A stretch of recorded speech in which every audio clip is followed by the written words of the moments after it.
Assalamualaikum warahmatullahi wabarakatuh. Sebentar lagi kita akan mempelajari pelajaran Tauhid dengan tajuk 10 sebab doa tidak dimakbulkan.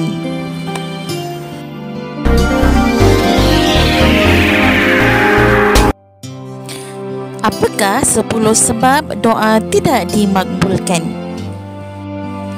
Jom kita dengarkan kisah ini. Pada suatu hari, Ibrahim bin Adham yang juga bergelar Abu Ishaq berjalan di pasar Basrah, lalu beliau dikelilingi oleh orang ramai dan mereka bertanya kepadanya, "Wahai Abu Ishaq, Allah berfirman yang bermaksud, berdoalah kamu kepadaku, nescaya aku perkenankan doa permohonan kamu. Lalu, mengapakah doa tidak dimakbulkan?" Ibrahim bin Adham pun menjawab, "Bagaimana Allah hendak memakbulkan doa kamu sedangkan hati kamu tertutup oleh 10 perkara?"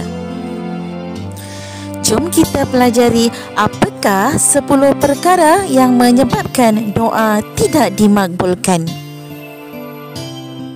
Sebab yang pertama, telah mengenali Allah tetapi belum menunaikan hak-haknya. Anak-anak, sedari kecil kita telah diajar mengenal Allah, mengenal keagungan dan kekuasaan Allah, tetapi kita masih belum lagi menunaikan hak-haknya, iaitu kita masih belum melaksanakan segala suruhan-suruhan dan perintah Allah seperti solat, puasa, mentaati ibu bapa dan sebagainya.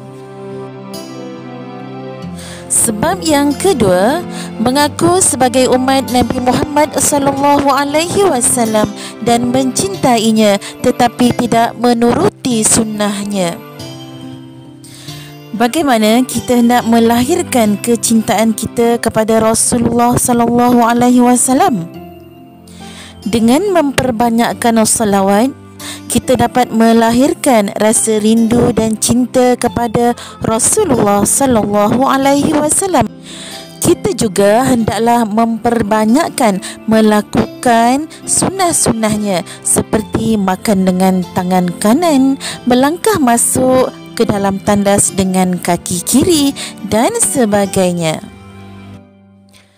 Sebab yang ketiga, membaca Al-Quran tetapi tidak mengamalkannya.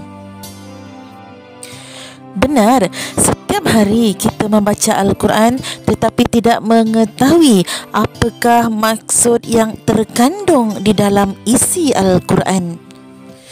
Justeru itu, adik-adik jangan jemu untuk mencari ilmu. Sebab yang keempat, menerima nikmat Allah tetapi tidak mensyukurinya. Benar, terlalu banyak nikmat Allah yang tidak dapat kita dustakan. Lihatlah saja pada diri kita, kemampuan kita dan kebolehan kita, tetapi sudahkah kita bersyukur atas nikmat yang Allah berikan?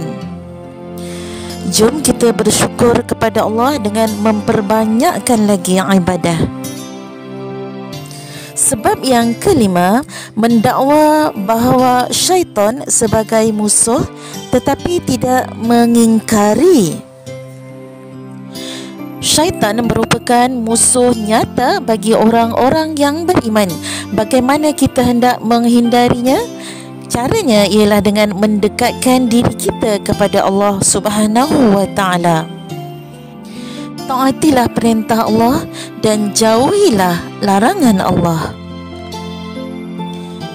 Sebab yang keenam, berkata bahawa mati itu benar tetapi tidak bersiap sedia untuknya.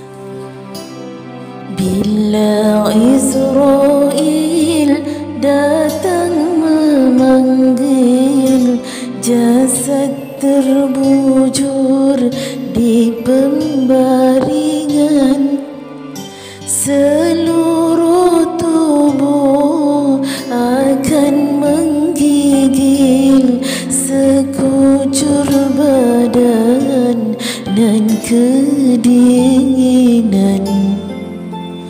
Mendengar nama malaikat Israel sahaja disebut, kita sudah rasa gemetar. Tetapi sudahkah kita bersiap sedia untuk menghadapi kematian? Bagaimana caranya untuk menghadapi kematian? Iaitu dengan mendekatkan diri juga kepada Allah Subhanahu wa Ta'ala dengan memperbanyakkan ibadah dan memperbanyakkan sunnah Rasulullah sallallahu alaihi wasallam. Sebab yang ketujuh, menziarahi kematian tetapi tidak mengambil iktibar daripadanya. Telah banyak kematian yang kita ziarahi, tetapi telahkah kita mengambil iktibar atas kematian tersebut? Apakah iktibar yang kita dapati daripada menziarahi kematian? Salah satunya ialah kematian tidak mengenal usia. Kematian juga tidak mengenal sama ada sakit ataupun sihat. Sebab yang ke-8, bangun dari tidur dalam keadaan sibuk melihat aib orang lain tetapi tidak pernah melihat aib sendiri. Maksudnya, setiap hari kita sibuk mencari kesalahan orang lain, menilai keburukan orang lain, tetapi kita tidak pernah muhasabah diri sendiri. Bagaimana cara yang sebaiknya? Cara yang sebaiknya ialah dengan berpesan-pesan dengan kebaikan dan berpesan-pesan dengan kesabaran. Sebab yang ke-9, berkata bahawa syurga itu benar tetapi tidak berusaha untuk mendapatkannya. Matlamat bagi orang yang beriman ialah untuk memperolehi syurga yang kekal abadi. Tetapi kenapa kita masih tidak berusaha untuk mendapatkannya? Kenapa masih banyak perkara-perkara yang dilarang oleh Allah yang kita lakukan? Mari kita perbaiki diri supaya doa kita dimakbulkan oleh Allah. Dan sebab yang ke-10, berkata bahawa neraka itu benar tetapi tidak lari daripadanya. Neraka merupakan satu tempat yang paling ditakuti.